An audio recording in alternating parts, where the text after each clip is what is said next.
what I'm showing here is the comparison of the satellite images before and after the tsunami. So, before the tsunami, you can see many houses, and then you see the coastal community. It was very, very beautiful place, the natural beach. So every year, many people visit this beautiful coast, and also many people live here. However, after the tsunami devastated everything.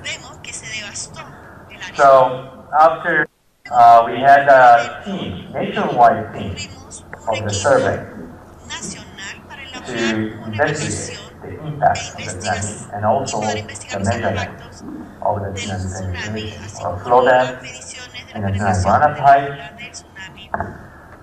and also the damage. So after the investigation, what we have found, that is one of these is the relationship of the tsunami hazard and the structural vulnerability. This is so-called the tsunami fragility curve to show the damage probability of the structural destruction as a function of flow depth. The flow depth means how deep the tsunami penetrated the local area, the local point. So, the plot here, we have two plots. One is from Miyagi, that is from the 2011, and the other is the banda in 2004. So, I think it's very good to make a comparison in terms of the structural vulnerability in different places, in different countries.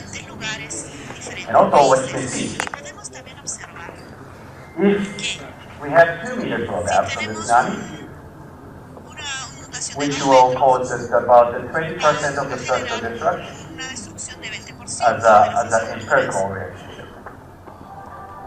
4 meter tsunami, 4 meter flow depth will cause about 50% of the structural destruction, and 16 meter tsunami of the flow depth, more than 80%.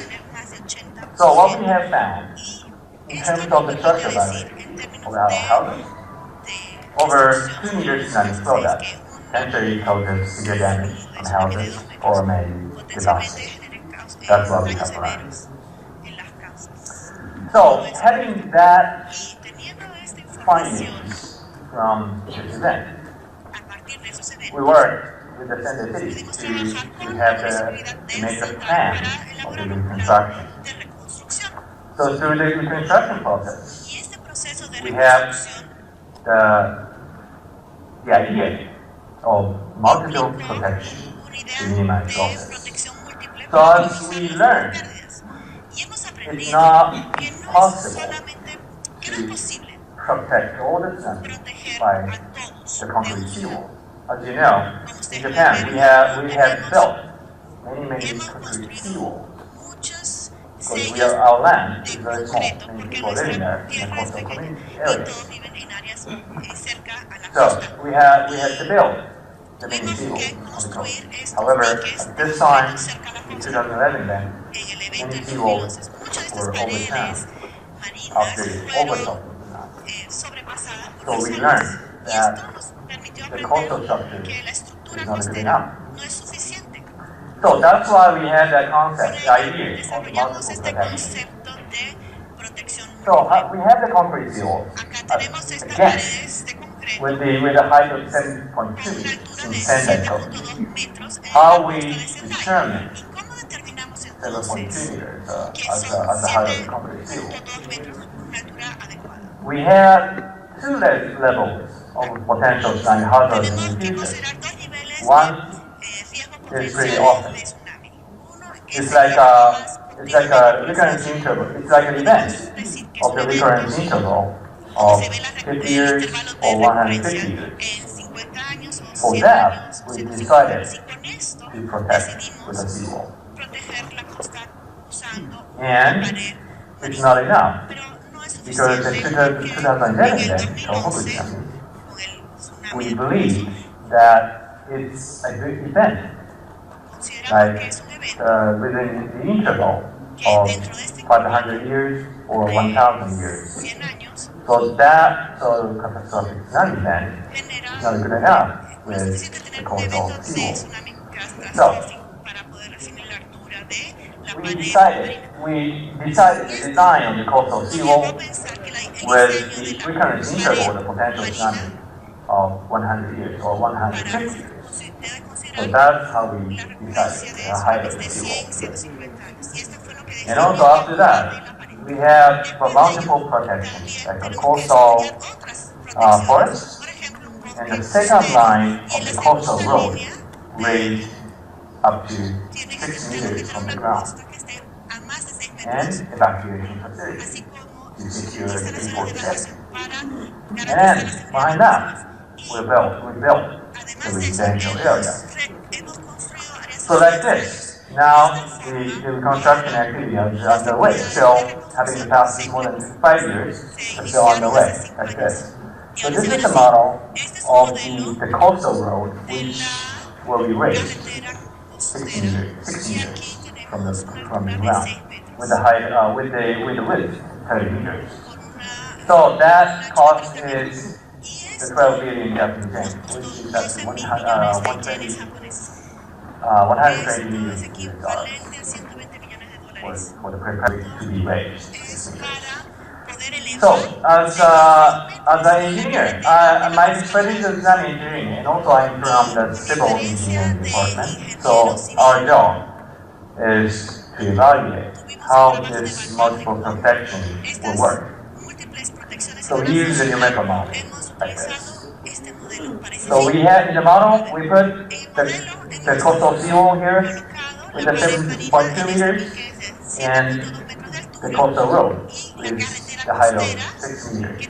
So, you can see, even if we have the same tsunami of the recurrence interval, 1,000 years like this, so we did the design of the city, the new city, will reduce the sedimentation area of the half of the we had in 2011. So, that we having this result, the reconstruction planning is underway to put the residential area, to reconstruct the residential area behind this area.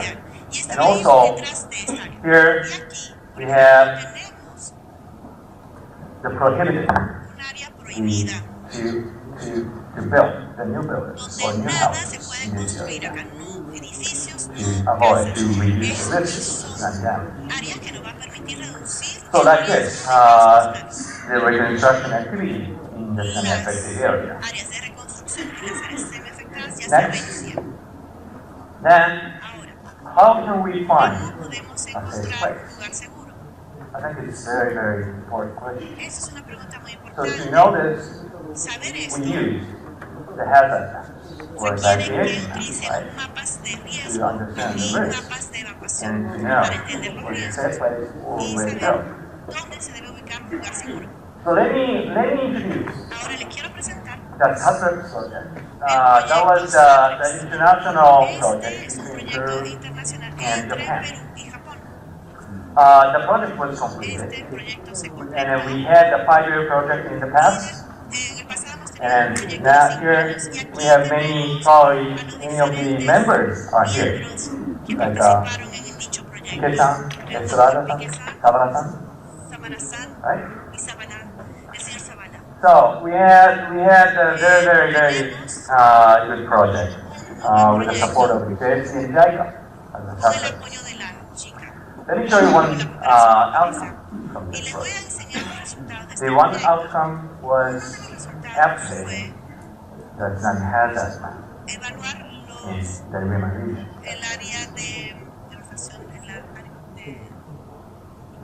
So as you can see, having a catastrophic scenario of the earthquake, including the past earthquake, especially in 1746, right?